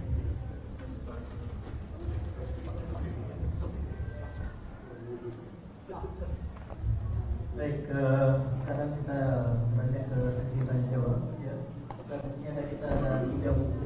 Ya. Baik. Pertanyaan mungkin. Oh, enak ya pemirsa, sangat luar biasa mengikuti talim di Oman. Datang, diberikan makanan, ada minuman, karpetnya enak, dan bertanya dapat buku. Ini luar biasa. Baik, fadhal, silakan. Bismillah, Assalamualaikum. Di Indonesia waktu selama ini kita diajarkan untuk ketika wudhu itu tidak sambil berbicara, makruh berbicara. Sampai sini saya lihat waktu saya wudhu sama teman-teman Oman itu diajak ngobrol. Baik. Sebenarnya hukumnya gimana soal berbicara ketika wudhu? Jazakumullah khair. Ada pertanyaan dari sahabat kita, ya, bagaimana hukum berbicara ketika berwudu? Teman-teman sekalian, wudu bagian dari ibadah. Dan ibadah itu membutuhkan fokus kita dalam mengerjakannya. Karena selain kita menyempurnakan proses dan aplikasi dari ibadah, juga ada hubungan terkait antara kita dengan Allah Subhanahu wa taala. Bagaimana antum bisa menghayati, mengkhusyukkan diri dan bertobat saat wudu kalau bisa dilakukan sambil mengobrol? Gak mungkin kita bisa muhasabah diri, menilai bagian-bagian yang kita basuh dalam wudu. Karena itu para ulama bahkan sepakat bahwa dalam hal ngobrol itu bisa makruh dipandang saat kita menunaikan wudu atau sambil wudu kemudian kita sambil ngobrol. Apalagi kemudian bahkan ada yang mengatakan bahwa wudunya tidak sah kalau apa yang diobrolkan menjadikan kita lalai dalam wudu kita. Ya, terlalu misalnya berlebihan dalam mengobrol, kadang ketawa-ketawa, kadang macam-macam, sehingga apa yang dibasuh kemudian ada yang tertinggal, ada yang tidak sempurna, dan fatalnya lagi tidak menghadirkan kekhusyuan dalam wudunya. Itu satu. Yang kedua, maaf, tempat itu tidak menjadi ukuran dalam ibadah. Yang menjadi ukuran itu dalil. Jangan antum misalnya hadir di tempat orang Arab, kemudian perilaku orang Arab dijadikan sebagai dalil dalam agama. Tidak. Tidak. Ukuran kita Al-Quran, Sunnah, penjelasan ulama. Jadi kalaupun orang Arab melakukan aktivitas belum tentu benar. Ya, kalau dia tidak sejalan atau senilai dengan tuntunan Al-Quran dan Sunnah Rasulullah Sallallahu Alaihi Wasallam. Jelas di sini ya? Baik. Jadi teman-teman sekalian, tolong fokus betul. Ukuran kita dalil. Dan tolong lihat baik-baik ya. Ada 2 jenis dalil. Dalil urusan ibadah, dalil urusan dunia. Kalau dalil urusan ibadah, ya maka kaidahnya adalah fokus kepada perintah. Al-aslu fil ibadati haramun. Asal dari ibadah enggak boleh dikerjakan. Hatta yadullad dalilu ala amriha, sampai muncul perintahnya. Ada perintah, kerjakan. Tidak ada, enggak usah kerjakan. Urusan dunia sebaliknya. Al-aslu fid dunya al-ibahah. Urusan dunia itu boleh dikerjakan, silakan. Ya, ngobrol boleh. Boleh. Hatta yadul dalilu ala nahyiha, sampai kemudian turun perintah untuk larangannya. Ngobrol boleh, tapi ngobrol dalam salat dilarang. Ngobrol boleh, ngobrol dalam wudu itu makruh. Jelas ya? Ngobrol boleh, ngobrol dalam tawaf itu makruh dan seterusnya. Ya Allah taala a'lam bis-shawab. Ya. Jadi antum kalau nanti diajak ngobrol lagi, ya misalnya sama orang Oman, itu peluang antum untuk berdakwah. Dan Masya Allah, dari sekian banyak orang di sini yang cuman antum yang diajak ngobrol oleh orang Oman, ya? Saat berwudu, di antara pengalamannya, ya? Di antara pengalamannya. Maka di situ ada peluang antum untuk bisa mendapatkan pahala, insya Allah. Baik. Alhamdulillah, yang kedua, Baik. Fadhal. Pak William. Waalaikumsalam warahmatullahi wabarakatuh. apakah cara ideal yang mensyaratkan atau membolehkan Baik. di dalam kendaraan karena tadi dibilang katakan Ustaz bahwa ada petugas Baik. idealnya harusnya kita tidak boleh bertayamum. Allah jazakum khair insyaallah. Ada pertanyaan dari saudara kita Pak William tentang syarat ideal untuk tayamum. Teruskan ayatnya, Quran surah kelima ayat ke-6. Teruskan sampai ke ujungnya. Fa illam tajidu ma'a fatayammamu. Fa illam tajidu ma'a, kalau Anda tidak dapati air. Fa illam tajidu, tidak dapati air. Wajada itu dalam bahasa Arab, dia punya 3 makna. Satu, airnya memang tidak ada. Sama sekali nggak ada. Kedua, ada air, tapi dengan kadar yang sedikit. Yang sedikit ini dibutuhkan dalam urusannya yang lebih penting. Misal, seperti dalam pesawat, kan? Ada orang ingin buang hajat dan sebagainya, butuh kepada airnya, maka air itu tidak digunakan untuk berwudu, tapi digunakan pada hajat yang lebih penting daripada itu. Tayamum berlaku. 3, air ada berlimpah. Cuma kondisi antum belum bisa menggunakan air. Misal ada penyakit yang kata dokter tidak boleh bersentuhan dengan air. Ya? Begitu antum menyentuh air, maka dampak kepada fisik bisa membahayakan. Dalam 3 situasi itu maka bolehlah kemudian berlaku hukum tayammum. Jelas ya? Fatayammamu, maka silahkan Anda bertayamum. Anda tadi berada dalam kendaraan, antum contohkan misalnya. Mampu tidak antum mencari air dalam kondisi begitu? Saya misalnya terbang dari Jakarta ke sini, pesawat, kan? Baik, begitu saya masuk ke pesawat, teman-teman sekalian, airnya ada. Cuma masuk hukum yang kedua, dia terbatas keadaannya. Kalau kita paksakan habis seketika, kemudian dalam urusan yang lebih penting tidak didapatkan. Maka yang seperti itu kita kemudian bisa memilih untuk bertayamum. Jelas ya? Itu dalam kendaraan. Antum dalam kendaraan yang lain misalnya, mobil dan sebagainya. Ya, di jalan misalnya susah mampir. Air tidak ditemukan. Air sudah tidak ada, nggak ditemukan sama sekali, mampir sulit, antum boleh tayamum silakan. Yang ketiga misalnya, maaf, saya dalam kondisi di mobil, air ada, cuma dalam ukuran 1 aqua kecil misalnya. Masih bisa digunakan, silahkan. Sepanjang saat antum menggunakannya, tidak menghasilkan madarat yang lebih besar. Misal, contoh madarat itu seperti apa? Di pesawat misalnya kan, antum sampingan sama orang yang belum mengerti, non-muslim dan sebagainya. Yang kalau antum gunakan bisa basah kemana-mana misalnya. Maka yang seperti itu antum bisa simpan, antum dahulukan tayamum di situ. Tapi kalau di mobil antum pribadi nggak ada masalah. Silahkan di mobil antum pribadi. Ya, yang 4 antum sempurnakan.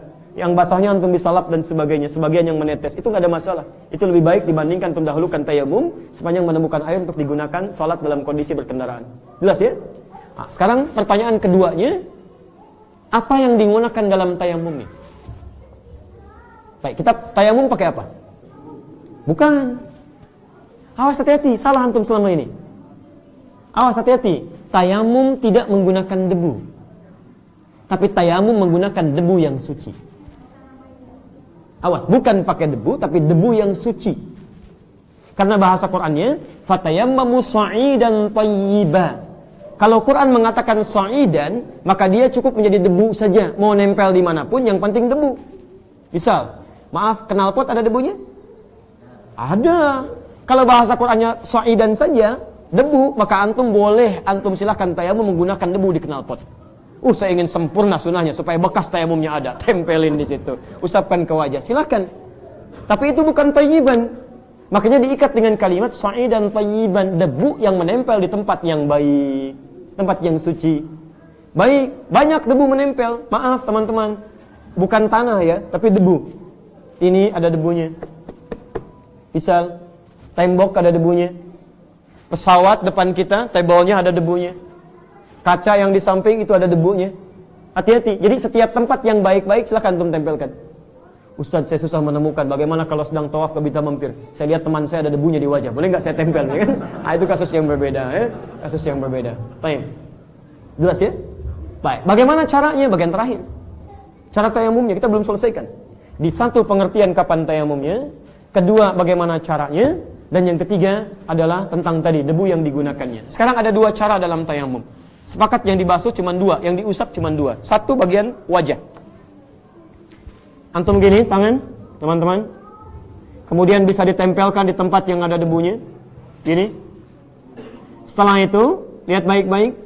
Bisa antum kemudian tepuk begini. Ya, ini untuk menghilangkan debu-debu kasar yang ada menempel di tangannya, telapak tangannya. Atau kemudian antum tiupkan, ya. Ini juga untuk menghilangkan yang kasar-kasar mungkin menempel. Baru kemudian pertama antum usapkan bagian wajahnya, bisa seperti ini. Jelas? Bisa sekali cukup, ya sekali cukup untuk antum kemudian usapkan. Yang kedua ambil lagi, tempelkan, kemudian tepuk seperti ini, atau tiupkan. Lalu kita kemudian basuhkan bagian tangan. Boleh kemudian sampai ke siku di sini, ya. Dalam kondisi tertentu bisa kemudian sampai telapak di sini. Khususnya terkait dengan perempuan. Sah sampai sini? Jelas ya? Allah Ta'ala a'lam bis-shawab. Fadhal. Yang lain? Baik, silakan Pak Isan. Pak Dani, silakan. Bismillah. Assalamualaikum. Waalaikumsalam warahmatullahi wabarakatuh. Tadi terkait penggunaan air, saya bilang sebisa mungkin, sesedikit mungkin. Sementara saya pernah dengar juga ada yang memaksimalkan usapan wudu, ada yang tangan mungkin ada lebih gitu ya, ada yang mengucap kepala sampai ke leher gitu, kaki sampai ke betis, sampai ke lutut, ada turunannya bahwa nanti akan bercahaya lebih banyak gitu. Itu gimana aplikasi? Baik. Terima kasih, jazakallah khair. Saya tidak mengatakan sesedikit mungkin. Yang saya katakan secukup mungkin untuk berwudu. Secukup mungkin. Turunan secukup ini, salah satu turunannya yang saya jelaskan adalah tidak membuang-buang air yang tidak kita gunakan. Ingat, yang tidak kita gunakan. Contoh, tadi saya contohkan spesifik ketika buka keran misalnya, kerannya cukup besar keluar. Padahal yang kita pakai mungkin tidak sebanyak yang keluar itu. Sehingga apa yang kita tumpahkan yang tidak kita gunakan dipandang boros dalam pengertian agama. Israf di sini. Itu satu. Ya. Yang kedua, misalnya bisa kita ambil gunakan untuk membasuh sesuatu hal yang tidak usah kita basuh. Tadi misalnya, baik ya, kita ambil pelan-pelan teman-teman. Ada hadisnya. Ya, Nabi sampaikan masih sampai hadis yang sama, lanjutan dari yang tadi. Satu ummati yaumal qiyamati gharal muhajjalin. Akan dipanggil umatku di hari kiamat nanti dengan cahaya yang banyak bersinar di tubuhnya. Min atharil wudu, dari bekas wudunya. Ya, maka siapa yang bisa mampu melebihkannya maka lebihkan. Kalimat lebihkan di sini para ulama berbeda pendapat. Ada pendapat yang pertama mengatakan tadi sampai dengan 3 kali tadi. Dilebihkan, tambahkan, sudah terasa cukup, kurang misalnya, sempurnakan. Sempurnakan maksudnya di sini adalah kalau belum ada yang terbasuh, sempurnakan lagi. Sempurnakan lagi sampai 3 kali bagian. Ada yang mengatakan gini pendapatnya, memang dimaksud lebihkan dari bagian wudu itu untuk memastikan wudunya sempurna. Jadi kalau antum misalnya paskan sampai di siku, dikhawatirkan dengan merasa pas itu ada sebagian yang tidak terbasuh. Maka lebih baik antum lebihkan sedikit supaya yang pas di siku ini terbasuh dengan sempurna. Itu yang dimaksudkan. Maka orang yang melebihkan, menyempurnakan bagian sinarnya, itu umumnya akan lebih tepat mengenai bagian yang dibasuh dibandingkan dengan mempaskan di bagian tempatnya. Maka sempurnalah sinar wudunya di hari kiamat nanti sesuai dengan aspek tempat-tempat yang dibasuh dalam wudunya. Jadi bukan sengaja antum lebihkan ingin banyak ke sini, tidak. Tapi tujuan melebihkannya untuk menyempurnakan sampai di tempat yang harusnya dia dibasuh. Memastikan dengan maksimal supaya dia sampai di tempat yang dibasuh. Saya kurang sepakat kalau kemudian yang dibasuh kepala, yang kena leher misalnya. Itu berlebihan namanya. Ya? Bahkan sebagian kena pun itu sudah sah wudunya. Kalau memastikan sampai ke leher dibasuh, itu kelebihan cahayanya. Jelas ya? Baik. Baik. Mungkin supaya adil ke ibu-ibu dulu ya. Baik. Satu dua pertanyaan dari ibu. Saya dengar suara azan berkumandang, jadi barangkali 1-2 pertanyaan kita cukupkan. Silahkan Ibu. Ibu-ibu, Baik. Assalamualaikum Ustaz. Waalaikumsalam warahmatullahi wabarakatuh. Ada beberapa pertanyaan. Beberapa. Ya. Baik. Tiga ya, karena bapak-bapaknya tiga bapak-bapak, ibu tiga. Baik, silakan. Caranya begini, Bu. 1, 1A, 1B, 2 selesai. Ya, silakan. Tetap 2 pertanyaan. Nomor satu tentang wudhu ini pada saat kita umroh atau haji kadang-kadang sulit untuk melakukan wudhu. Ya. Apakah berlaku kita bisa sholat di masjid, dalam masjid dengan air aqua, misalnya dengan air dari air zam-zam 1 gelas, lalu kita hanya melakukan yang 4 pokok anggota wudhu aja. Baik. Apakah ini disamakan seperti itu atau tetap sebisa mungkin diusahakan wudhu di luar? Baik, satu saya jawab dulu. Itu boleh, bahkan bukan boleh, Bu, sangat boleh. Bahkan wudhu dengan air zam-zam itu sangat didambakan oleh peziarah haji dan umrah. Ya, bahkan ada di peribahasa di orang Arab mengatakan kalau antum pergi ke Mekah haji dan umrah belum wudu menggunakan air zam-zam, itu seakan-akan belum pernah ke sana. Ya, maka kami kalau di Arab itu pulang dari sana dikatakan hal tawadda'ta ma'a zam-zam, sudah wudu menggunakan zam-zam, katanya. Itu ungkapan orang Arab. Itu bukan dalil syariat, bukan Quran, bukan hadis. Ini menunjukkan kebolehan berwudu menggunakan air zam-zam. Ya, boleh. Silakan Ibu gunakan segelas untuk 4 pokok tadi, itu enggak ada masalah. Sah wudunya dan teruskan ibadahnya. Pertanyaan 2B. Pertanyaan yang kedua tentang kondisi fisik yang tidak memungkinkan untuk terkena air. Terkadang bukan fisiknya yang tidak memungkinkan terkena air, tetapi posisinya, misalnya pada saat sakit tidak boleh banyak bergerak. Apakah itu berlaku juga bisa tayamum? Baik. Sementara fisiknya nggak apa-apa terkena air. Baik. Sekarang kondisinya begini, dalam keadaan sulit untuk bergerak, bisa kita kemudian minta bantuan pada yang di sekitaran kita, boleh. Dibantu untuk menyempurnakan wudhu. Semacam orang tua misalnya, mohon izin, sudah sepuh, sudah sulit, kadang-kadang juga ingatannya agak sedikit terbatas, maka kita yang sadar dalam keadaan yang lebih luas, maka kita bantu orang tua untuk kita bisa wudhukan dengan baik. Bantu dalam berwudhu, yang nggak ada masalah. Ya, silakan yang hadir di sekitaran atau ibu misalnya ingin berwudhu dengan sempurna, maka mintakan kerabat terdekat untuk bisa membantu dan mendekatkan supaya bisa berwudhu dengan baik. Itu menurut saya alasan yang paling wajar untuk bisa kita maksimalkan. Terakhir, tentang penggunaan pelaksanaan wudhu dengan kaos kaki atau sepatu, bagaimana dengannya? Apakah dari 30 terakhir sebelum safar misalnya, Taib. bisa mendadak pada saat. Baik, jazakillah khair. Dalil yang kedua tadi Al-Maidah surah yang kelima ayat yang kedua, wa ta'awanu 'alal birri wat taqwa. Bagian yang ketiga, bagaimana berwudu menggunakan sepatu atau khuf di sini. Khuf itu kain penutup di kaki, ya, kain penutup di kaki yang bisa juga diartikan kekinian ada yang menggunakan sepatu. Padahal pada dasarnya itu sebetulnya semacam kaos kaki dari kulit, ya. Itu yang kiranya tidak menyerap air untuk ke dalam. Ya, salah satunya demikian. Maka kalau Anda dalam kondisi safar perjalanan, misal Anda kemudian ingin berwudu, silakan berwudu sempurna. Khusus bagian di bawahnya Anda bisa gunakan dengan mengusap khufnya. Khuf itu bagian atasnya saja. Jadi tidak langsung dibasuh seperti tadi yang pertama, sempurna seluruhnya, ya. Dari bagian depan sampai belakang, dari sini sampai ke belakang, Anda hanya cukup mengusap bagian atasnya saja di sini. Ya, babnya dalam fikih termasuk dalam pembahasan hadis disebut dengan mashul khuffi, mengusap bagian atas dari khuf di sini. Itu sudah sah. Ya. Sah, silakan sah digunakan. Kapan itu sah digunakan? Selama antum tidak batal wudunya. Ya, tidak batal wudunya. Jadi kalau tidak batal wudu silakan sah, sholat tetap menggunakan khufnya. Jadi bukan melepas khufnya. Kalau khufnya dilepas, antum kembali berwudu seperti semula. Ya, kalau khufnya dilepas, kembali berwudu seperti semula. Jadi kalau ingin berangkat duluan, wudu dengan sempurna, misalnya basuh kaki, gunakan kaos kaki, itu normal. Yang ini persoalannya, dia ingin kemudian sholat menggunakan alas kakinya dalam kondisi tertentu. Antum misalnya sedang praktek offshore, ya, atau di luar misalnya tentang cari macam-macam, antum tidak ingin melepas misalnya, nggak ada masalah. Cukup antum basuh bagian atasnya, dan antum sah salat menggunakan alas kakinya, sepanjang tidak melepaskannya. Kalau antum melepaskan, maka antum memulai mewudu untuk menyempurnakan kembali sampai basuh bagian dalamnya. Allah Ta'ala alam bissawab. Saya kira kita cukupkan dulu, ya, karena sudah masuk waktu salat asar. Kita punya tugas untuk menunaikan salat karena kita akan praktek. Nanti insyaallah setelah selesai menunaikan salat, kita masuk pada sesi selanjutnya. Dan kita mungkin bisa ambil bagian tertentu yang belum kita bahas, yang belum antum tadi jawab dalam pertanyaan-pertanyaannya. Saya kira demikian, ya. Baik, subhanakallahumma bihamdika asyhadu an la ilaha illa anta astaghfiruka wa atubu ilaik. Assalamualaikum warahmatullahi wabarakatuh.